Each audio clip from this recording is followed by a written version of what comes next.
অন্নপূর্ণা ভাণ্ডারের টাকা পাওয়ার জন্য বর্তমানে যে নতুন 13 পাতার ফর্ম প্রকাশ করেছে, সেই ফর্মটি আপনারা কিভাবে সঠিকভাবে পূরণ করবেন অনেক জায়গায় বুঝতে পারছেন না।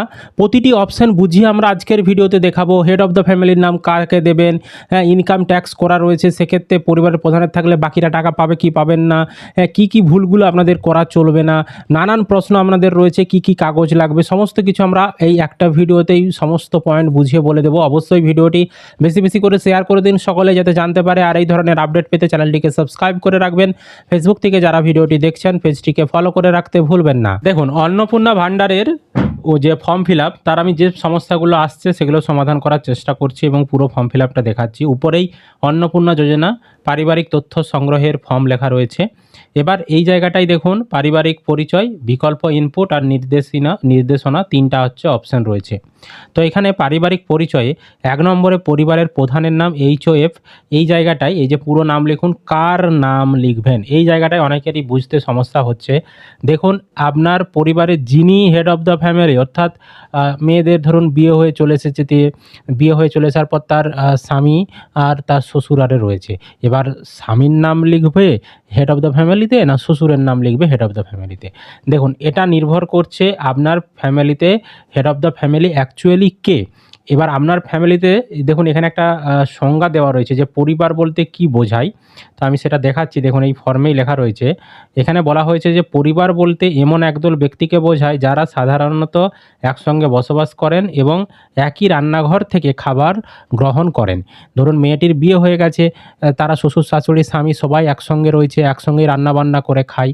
সেক্ষেত্রে যে হেড আপনাদের ফ্যামিলির যে হেড, হ্যাঁ, তার নামটাই লিখতে হবে। যদি আপনার শ্বশুর হেড হয়ে থাকে শ্বশুরের নাম লিখতে হবে।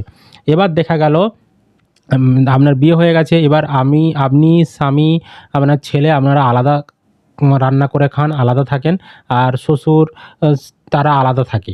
তো সেক্ষেত্রে কিন্তু আপনার ফ্যামিলি আলাদা হচ্ছে। সেক্ষেত্রে মেয়েটি তার স্বামীকে হেড অফ দ্য ফ্যামিলি দেখিয়ে ফর্ম পূরণ করতে পারবে। বুঝতে পেরেছি? এবার আপনার ফ্যামিলিতে কীরকম পরিবার একসঙ্গে রয়েছেন না আলাদা রয়েছেন সেটা আপনি ভালো বলতে পারবেন।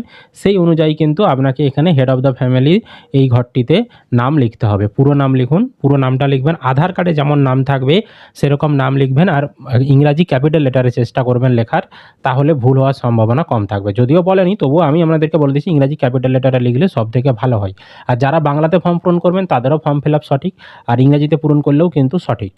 এবার জন্ম তারিখ, এই জন্ম তারিখটাও আধার কার্ড অনুযায়ী লিখতে হবে। হেড অফ দ্য ফ্যামিলি, এখানে আপনি যার নাম লিখবেন তার জন্ম তারিখ লিখবেন, দিন মাস বছর এই ফরম্যাটে। তার লিঙ্গ কি, হেড অফ দ্য ফ্যামিলির পুরুষ না মহিলা না অন্যান্য, সেটা আপনি দেবেন। এবার এখানে একটা জিনিস আপনাদের মনে প্রশ্ন আসছে যে পরিবারের প্রধানের নামে যে নামটা লিখব, যিনি অন্নপূর্ণা ভাণ্ডারের আবেদন করছেন তার নাম লিখলে কি হবে? দেখুন, তিনি যদি ওই পরিবারের হেড হন তাহলে তার নাম লিখলে হবে, কিন্তু তিনি যদি ওই পরিবারের হেড না হন তাহলে তার নাম এখানে লেখার দরকার নেই। অ্যাকচুয়ালি আপনার পরিবারের যিনি হেড অফ দ্য ফ্যামিলি হবেন, যিনি পরিবারের হেড, তার নামটাই লিখবেন। এবার পরিবারের হেড মানে ডকুমেন্টস অনুযায়ী কিন্তু কে সেটা বোঝা যায়।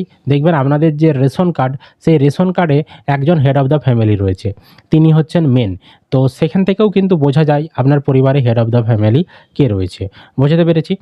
তারপরে দেখুন এখানে পরিবারের প্রধানের আধার নম্বর, পরিবারের প্রধান এখানে যার নাম লিখবেন তার আধার কার্ডের নাম্বারটা লিখে দেবেন। তারপর ডিজিটাল রেশন কার্ডের পারিবারিক আইডি, রেশন কার্ডের নাম্বার, তার রেশন কার্ডের নাম্বারটা প্রথমে ক্যাটাগরি ধরুন SPHH দিয়ে রেশন কার্ডের নাম্বার, বা RKSY1 দিয়ে রেশন কার্ডের নাম্বার, এইভাবে লিখে দেবেন। তারপর পরিবারের সদস্য সংখ্যা, 6 নম্বরে মোট কতজন সদস্য পরিবারের, সেই সদস্য সংখ্যাটা সংখ্যায় লিখবেন। 3 জন না 4 জন না 5 জন লিখে দেবেন।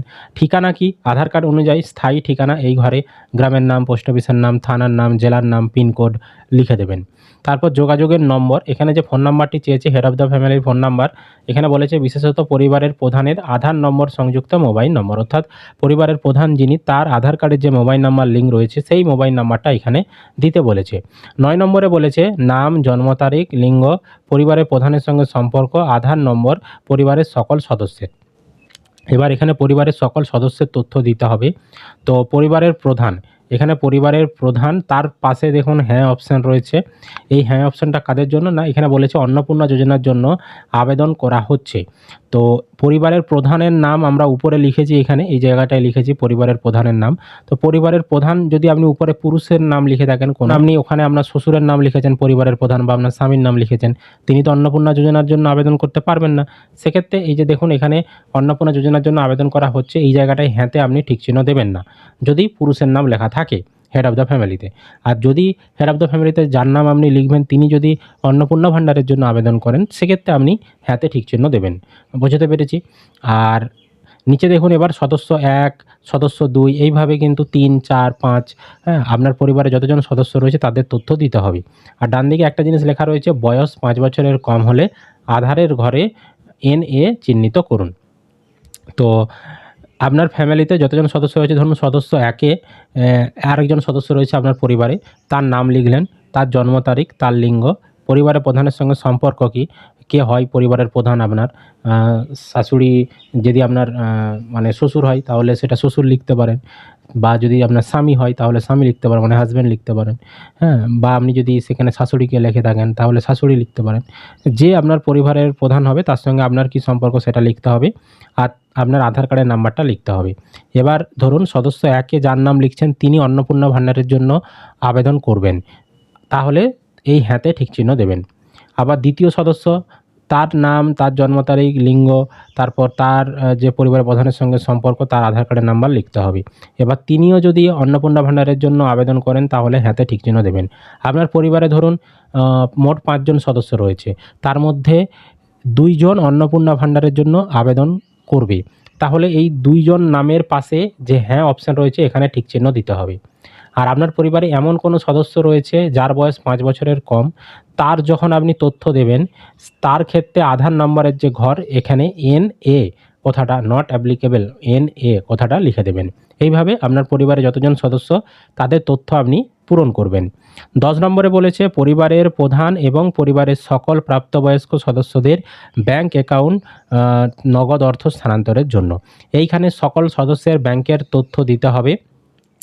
এখানে বলেছে কোন ব্যাংকের অ্যাকাউন্ট দেবেন, না যেটাই ডিবিটি লিঙ্ক করা রয়েছে, ডিবিটি ক্রেডিটের জন্য আধার লিঙ্কযুক্ত ব্যাংক অ্যাকাউন্ট চেয়েছে। প্রথমে হেড অফ দ্য ফ্যামিলি যার নাম লিখেছিলেন তার ব্যাংকের তথ্য দিতে হবে, তার ব্যাংকের নাম, তার ব্যাংকের অ্যাকাউন্ট নাম্বার, তার IFSC কোড। এবার ধরুন হেড অফ দ্য ফ্যামিলি যার নাম লিখেছিলেন তার কোনো ব্যাংকের পাসবই নেই, তাহলে আপনাকে ব্যাংকের তথ্য দেওয়ার দরকার নেই। যাদের যাদের ব্যাংকের অ্যাকাউন্ট রয়েছে তাদেরই কেবলমাত্র ব্যাংকের তথ্য দেবেন, যাদের ব্যাংকের অ্যাকাউন্ট নেই তাদের দেওয়ার দরকার নেই। এবার সদস্য 1-এ যার নাম লিখেছিলেন তার ব্যাংকের তথ্য, সদস্য 2-এ যার নাম লিখেছিলেন তার ব্যাংকের তথ্য, এইভাবে আপনি কিন্তু যতজন সদস্য দিবেন যার যার ব্যাংকের তথ্য থাকবে এখানে আপনি পূরণ করবেন। তারপর নিচে চলে আসবেন, 11 নম্বরে বলেছে এপিক, HOF এবং সকল প্রাপ্তবয়স্ক সদস্য ভোটার তালিকার অংশ নম্বর সহ। তো HOF, এপিক নম্বর, এখানে হেড অফ দ্য ফ্যামিলির যে ভোটার কার্ডের নাম্বার তার ভোটার কার্ডের নাম্বার লিখতে হবে, তার বিধানসভা ক্ষেত্রের নাম এবং তার অংশ নাম্বার লিখতে হবে। অংশ নম্বর হচ্ছে আপনাদের যে ভোটার লিস্ট সেখানে দেখবেন লেখা রয়েছে উপরে অংশ নম্বরটা কত আপনাদের, সেখান থেকে দেখে অংশ নাম্বারটা লিখে দেবেন। তাহলে প্রথমে হেড অফ দ্য ফ্যামিলির আপনি ভোটার কার্ডের তথ্য দিলেন, এবার সদস্য 1-এ যার নাম লিখেছিলেন তার ভোটার কার্ডের তথ্য দেবেন, সদস্য 2-এ যার লিখেছিলেন তার ভোটার কার্ডের তথ্য দেবেন, আর যার ধরুন 18 বছর হয়নি, যার ভোটার কার্ড এখনও হয়নি, তার ক্ষেত্রে ভোটার কার্ডের তথ্য ঘরটি আপনি ফাঁকা রেখে দেবেন। এবার 12 নম্বরে বিভাগ, আপনি যেই ক্যাটাগরির হবেন সেই ক্যাটাগরির পাশে এই বক্স রয়েছে এখানে ঠিক চিহ্ন দিয়ে দেবেন। আর অবশ্যই ক্যাটাগরির পাশে যদি ঠিক চিহ্ন দেন, ধরুন আপনি SC ক্যাটাগরির পাশে ঠিক চিহ্ন দিলেন, তাহলে কিন্তু আপনার কাস্ট সার্টিফিকেটের জেরক্সও ফর্মের সঙ্গে দিতে হবে। তারপর ক্ষয়ে বলেছে রেশন কার্ড, খাদ্য ভর্তুকি। তো সঠিক হলে ঠিক চিহ্ন দিন। আপনার কি ডিজিটাল রেশন কার্ড আছে? যদি থাকে হ্যাঁ, নইলে নাতে ঠিক চিহ্ন দেবেন। আপনার যদি রেশন কার্ড থাকে তাহলে কোন ক্যাটাগরির রেশন কার্ড, যেই ক্যাটাগরির রেশন কার্ড হবে তার বাম দিকের ঘরে ঠিক চিহ্ন দেবেন। পরিবারে যে ওই পরিবারটি রেশন দোকান থেকে মাসিক রেশন তুলছে কিনা, যদি আপনার ফ্যামিলি রেশন তুলে প্রতি মাসে তাহলে হ্যাঁতে ঠিক দেবেন, নইলে নাতে ঠিক দেবেন। এবার সম্পদ, বাড়িতে কি 3 বা তার বেশি পাকা ঘর রয়েছে আপনার ফ্যামিলিতে, যদি থাকে হ্যাঁ, নইলে নাতে ঠিক দেবেন। তারপর পারিবারিক জমির মালিকানা, আপনার ফ্যামিলিতে জমির মালিক কেউ রয়েছে কিনা, জমি কারোর নামে রয়েছে কিনা, যদি থাকে হ্যাঁ, নইলে নাতে ঠিক দেবেন। তো যদি জমি থাকে তাহলে কিন্তু জমির যে রেজিস্ট্রেশন নথি বা মিউটেশনের কপি বা জমির যে রেকর্ড তার কিন্তু জেরক্স আপনাদেরকে জমা দিতে হবে। আর যদি আপনি নাতে ঠিক দেন তাহলে ওই সকল কাগজের জেরক্স জমা দিতে হবে না। এবার নিচে চলে আসুন, 3 নম্বরে বলেছে পরিবারের সকল সদস্যদের মোট জমির পরিমাণ শতকে। তো আপনার ফ্যামিলিতে যতজন সদস্য রয়েছে সবার জমি মিলিয়ে মোট কত জমি হচ্ছে সেটা শতকে লিখতে হবে। আর এখানে সেই জমির যে রেজিস্ট্রেশন অর্থাৎ দলিল তার কিন্তু জেরক্স জমা দিতে বলা হয়েছে, বা সবার যে জমির রেকর্ড রয়েছে সেই রেকর্ডের কপি সবার দিতে বলা হয়েছে। 4 নম্বরে বলেছে যানবাহন। আপনি পরিবারের কোনো সদস্য কি অবাণিজ্যিক মোটর চালিত 4 চাকার গাড়ি আছে? আপনার ফ্যামিলিতে অবাণিজ্যিক মোটর চালিত 4 চাকার যদি গাড়ি থাকে তাহলে হ্যাঁতে ঠিক দেবেন, নইলে নাতে ঠিক দেবেন। যদি আপনি হ্যাঁতে ঠিক দেন তাহলে কতগুলি গাড়ি রয়েছে সেই সংখ্যাটা লিখতে হবে, আর গাড়ির যে রেজিস্ট্রেশন নম্বর সেটা লিখতে হবে। আর ডান দিকে বলেছে দেখুন, আপনার যদি গাড়ি, জিপ, ট্র্যাক্টর অন্তর্ভুক্ত করুন, যদি হ্যাঁ হয় মডেল। তো আপনার যদি গাড়ি, জিপ বা ট্র্যাক্টর থেকে থাকে তাহলে তার যে মডেল সেই মডেলের নাম্বার লিখতে বলা হয়েছে।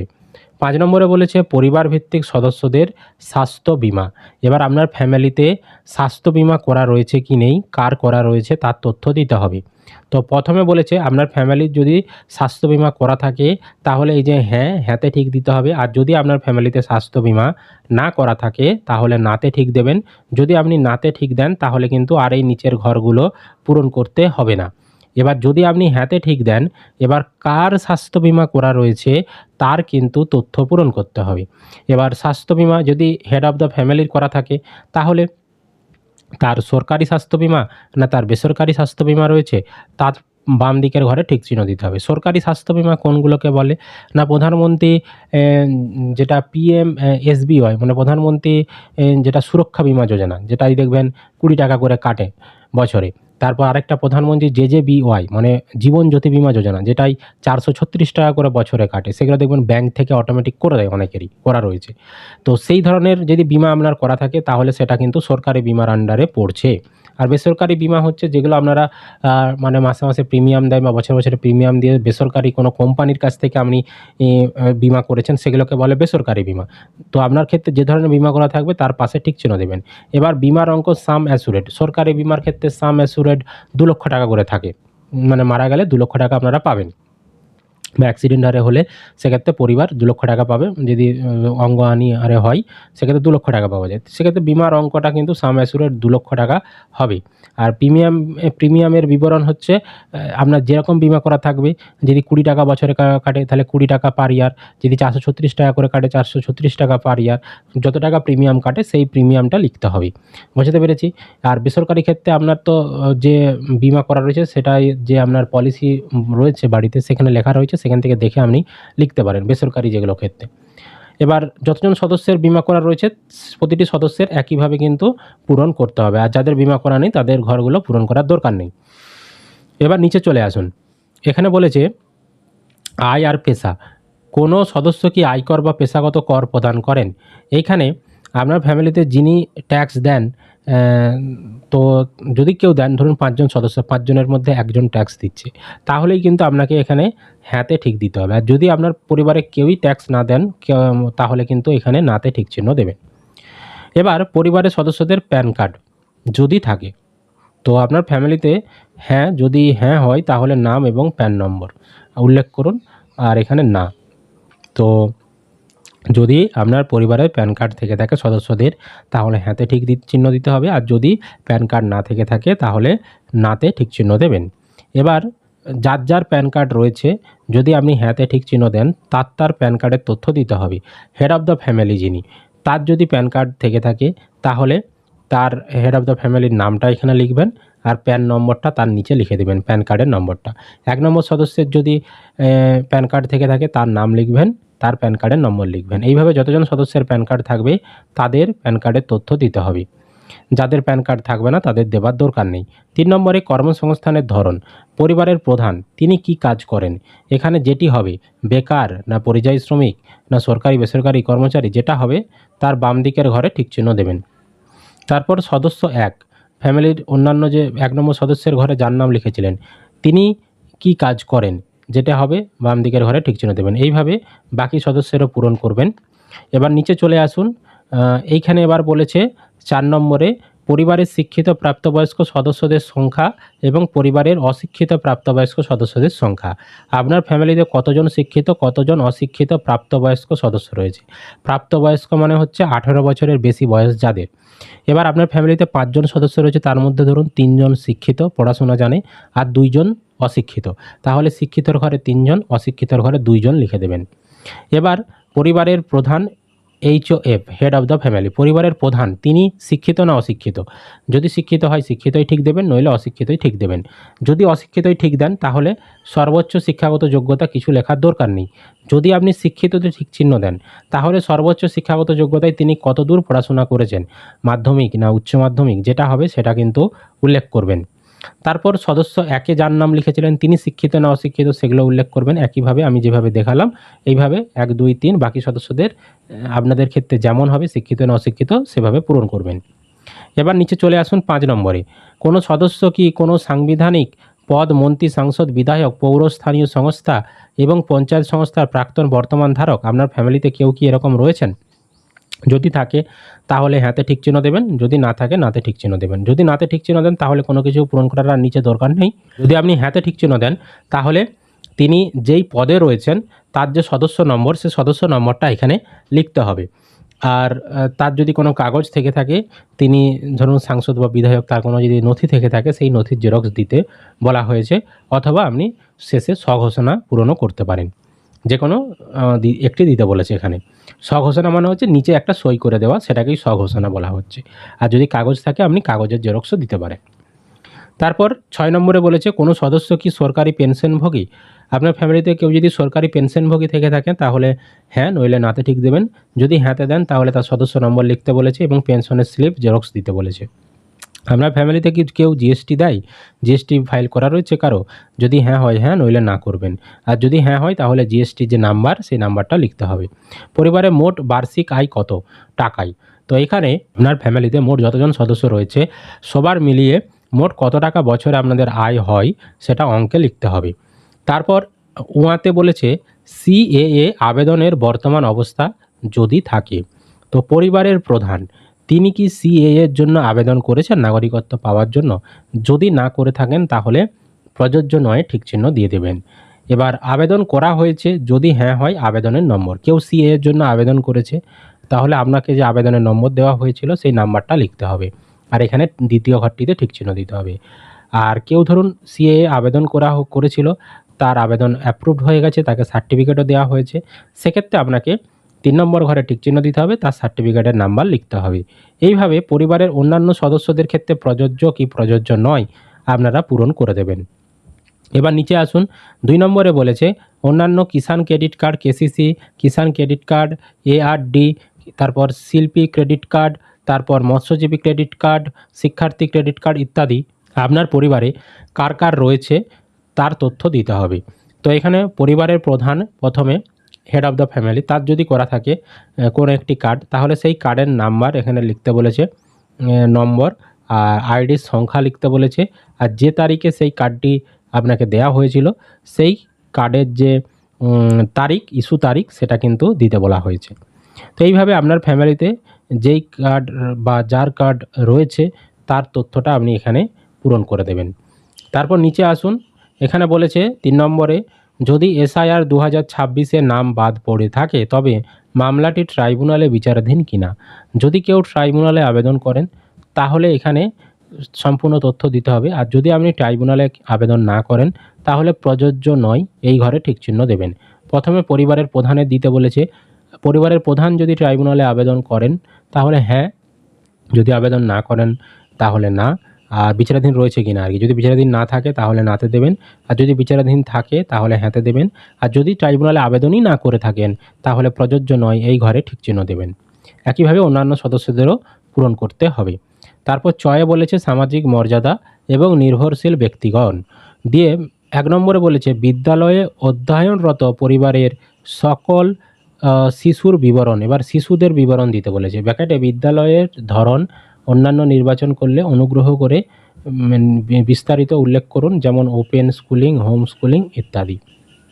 তো যে ফ্যামিলিতে আপনার যে পরিবারের কোনো সদস্য যদি বাচ্চা তিনি যদি স্কুলে পড়াশোনা করে তার তথ্য দিতে বলেছে, শিশু সদস্যের তথ্য দিতে বলেছে, শিশুটির নাম দিতে বলেছে, কোন শ্রেণীতে পড়ে দিতে বলেছে, তারপর বিদ্যালয়ের নাম দিতে বলেছে, কোন বিদ্যালয়ে পড়ে এবং ধরন সরকারি স্কুল না বেসরকারি স্কুল না মাদ্রাসা না অন্যান্য যেটা হবে তার বাম দিকের ঘরে ঠিক চিহ্ন দিতে হবে।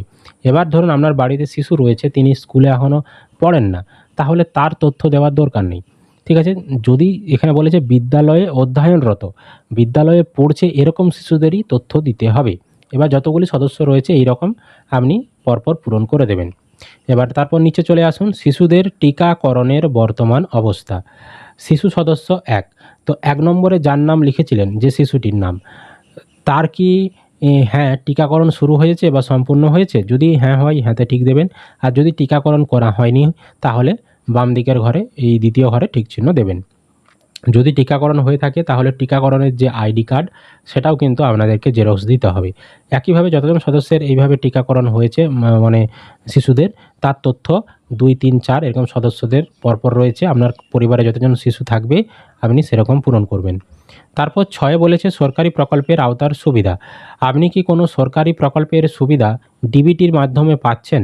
পরিবারের প্রধান কোনো ডিবিটির মাধ্যমে সরকারি প্রকল্পের সুবিধা পাচ্ছে কিনা, যদি হ্যাঁ হয় হ্যাঁ, নইলে নাতে ঠিক দেবেন। এবার প্রকল্পের নাম, আপনি কি এই প্রকল্পটি থেকে নিজেকে প্রত্যাহার করতে চান? এবার দেখুন এখানে কি বলতে চেয়েছে, ১ নম্বর সিরিয়ালে পরিবারের প্রধান যদি কোনো প্রকল্পের সুবিধা পায়, যদি আপনি এখানে হ্যাঁতে ঠিক চিহ্ন দেন তাহলে এখানে কোন প্রকল্পের সুবিধা পান সেগুলো দিতে হবে। আর যদি পরিবারের প্রধান কোনো ডিবিটির মাধ্যমে সুবিধা না পায় সরকারি প্রকল্পের, যদি এখানে আপনি নাতে ঠিক দেন তাহলে এই নিচের ঘরগুলো পূরণ করার দরকার নেই। এবার ধরুন উপরে আপনি হ্যাঁতে ঠিক চিহ্ন দিয়েছেন, পরিবারের প্রধান সরকারি প্রকল্পের সুবিধা পায়। কোন প্রকল্পের সুবিধা পায়? এখানে ১ নম্বরে ধরুন আপনি পিএম কিষাণ লিখেছেন, পিএম কিষাণের সুবিধা পায় হেড অফ দ্য ফ্যামিলি। তারপর এখানে বলেছে প্রত্যাহার করতে চান, আপনি কি পিএম কিষাণ প্রকল্পটা আর নিতে চান না? হ্যাঁ, আপনি কি ওই প্রকল্প থেকে বেরিয়ে আসতে চাইছেন? যদি আপনি এই প্রত্যাহার করতে চান হ্যাঁতে ঠিক দেন তাহলে কিন্তু আর আপনি পিএম কিষাণ পাবেন না। তাই কোনো প্রকল্প থেকে যদি বেরিয়ে আসতে চান তবেই প্রত্যাহার করতে চাই হ্যাঁতে ঠিক চিহ্ন দেবেন, নইলে হ্যাঁতে ঠিক চিহ্ন দেবেন না। এবার পরিবারের প্রধান যতগুলি প্রকল্পের টাকা পায় ১, ২, ৩, ৪ করে লেখা রয়েছে, এখানে আপনি সেই নামগুলো লিখে দেবেন। তারপর ১ নম্বর সদস্য, তিনি কোনো সরকারি সুবিধা পান কিনা, কোনো প্রকল্পের টাকা পান কিনা, হ্যাঁ অথবা না দেবেন। হ্যাঁতে ঠিক চিহ্ন দিলে নিচে তথ্য পূরণ করতে হবে, নাতে ঠিক চিহ্ন দিলে নিচে তথ্য পূরণ করতে হবে না। একইভাবে পরিবারের অন্যান্য সদস্যদেরও তথ্য আপনি পূরণ করে দেবেন। তারপর ২ নম্বরে বলেছে বাদ দেওয়া হলে কারণ অফিসার কর্তৃক পূরণীয়। যদি আপনার নাম বাদ দেয় তাহলে কী কারণে বাদ দিচ্ছে সেটা অফিসাররা পূরণ করবে এই ২ নম্বর ঘরে। আর নিচে ঘোষণা রয়েছে, আপনি এই যে সম্মত এই জায়গায় ঠিক চিহ্ন দেবেন, দিয়ে নিচে আসবেন যে আপনি সমস্ত তথ্য সঠিক হারে দিচ্ছেন। হ্যাঁ, কোনো আপনার জ্ঞান ও বিশ্বাস মতে পরবর্তী সময়ে যদি মিথ্যা প্রমাণিত হয় তাহলে আপনার আবেদন বাতিল করা হবে। এবার স্বাক্ষর, এই জায়গাটায় স্বাক্ষর করতে বলেছে পরিবারের প্রধান যিনি তিনি সই করে দেবেন, সই করতে না পারলে টিপছাপ দিয়ে দেবেন। এখানে ইন-অফ ফর্ম, অর্থাৎ এখানেই ফর্ম পূরণ আপনার শেষ হয়ে গেল। নিচে সরকারি ব্যবহারের জন্য এই নিচের অংশগুলো আপনাকে কোনো কিছু পূরণ করতে হবে না। বোঝাতে পারলাম? এখানেই ফর্ম পূরণ শেষ। এবার এই যে ফর্মটি আপনি পূরণ করবেন, এই ফর্মটি কিন্তু আপনারা কোথা থেকে পাবেন? দেখুন এই ফর্মটা আপনাদের বাড়িতে দিয়ে যাবে, বা যখন ক্যাম্প করে ফর্ম পূরণ করাবে সেখান থেকেও আপনারা পেয়ে যাবেন। এছাড়াও আমাদের ভিডিও ডেসক্রিপশন বক্সে আমাদের হোয়াটসঅ্যাপ গ্রুপ, এছাড়াও হোয়াটসঅ্যাপ চ্যানেল এবং টেলিগ্রাম চ্যানেলে লিঙ্ক দেওয়া রয়েছে, সেখান থেকেও ডাউনলোড করে নিতে পারেন। তবে সরকারিভাবে ফর্ম কিন্তু প্রত্যেককেই দেওয়া হবে, সেই ফর্মও নিতে পারেন আপনারা। এবার ফর্ম যখন দেবে সেগুলো পূরণ করবেন, দিয়ে আপনাদের বাড়িতে বিএলওরাও আসতে পারে, তাদেরকেও আপনি ফর্ম দিতে পারেন যাচাই করার জন্য ফর্ম পূরণ করে। এছাড়াও যখন ক্যাম্প করা হবে সেই ক্যাম্পেও আপনারা দিতে পারেন, বা বিডিও অফিসেও জমা দিতে পারেন, বা আপনাদের পঞ্চায়েতেও যখন শিবির করা হবে সেখানেও কিন্তু ফর্ম জমা দিতে পারবেন। আর এর আবেদন কিন্তু ৯০ দিন পর্যন্ত চলবে, এখনও অনেক দিন রয়েছে। এছাড়া অনলাইনেও ফর্ম ছাড়বে, অনলাইনের মাধ্যমেও আপনারা আবেদন করতে পারবেন। এটা অফলাইন আবেদন, অফলাইন আর অনলাইনেও অনলাইনেও আপনাদের আবেদনটা করতে পারবেন। এবার একটা প্রশ্ন হচ্ছে যে এই ফর্মটা পূরণ করার পর এর সঙ্গে কী কাগজ আপনাদেরকে জেরক্স দিতে হবে। দেখুন আমি ফর্ম পূরণের সময় যে কাগজগুলো দিতে বলেছিলাম সেই জেরক্সগুলো তো দিতে হচ্ছেই। তার সাথে যতজন সদস্য রয়েছে পরিবারে প্রত্যেকের আধার কার্ডের জেরক্স, ভোটার কার্ডের জেরক্স, রেশন কার্ডের জেরক্স, প্যান কার্ডের জেরক্স, ব্যাঙ্ক অ্যাকাউন্টের জেরক্স, যাদের যাদের জমি রয়েছে প্রত্যেকের জমির রেকর্ডের জেরক্স, এই সমস্ত কাগজগুলো কিন্তু বাধ্যতামূলক আপনাদেরকে দিতে হচ্ছে। বুঝতে পেরেছি? তো আর যদি আপনাদের কোনো প্রশ্ন থাকে, যে বিষয়গুলো আপনি বুঝতে পারেননি, কমেন্ট করে জানাবেন। আমরা সেই বিষয় নিয়েও আলাদাভাবে ভিডিও বানানোর চেষ্টা করব। অবশ্যই ভিডিওটি বেশি বেশি করে শেয়ার করে দিন, সকলেই যাতে খবরটি জানতে পারে। আর এই ধরনের আপডেট পেতে চ্যানেলটিকে সাবস্ক্রাইব করবেন। আর ফেসবুক থেকে যারা ভিডিওটি দেখছেন পেজটিকে ফলো করে রাখতে ভুলবেন না।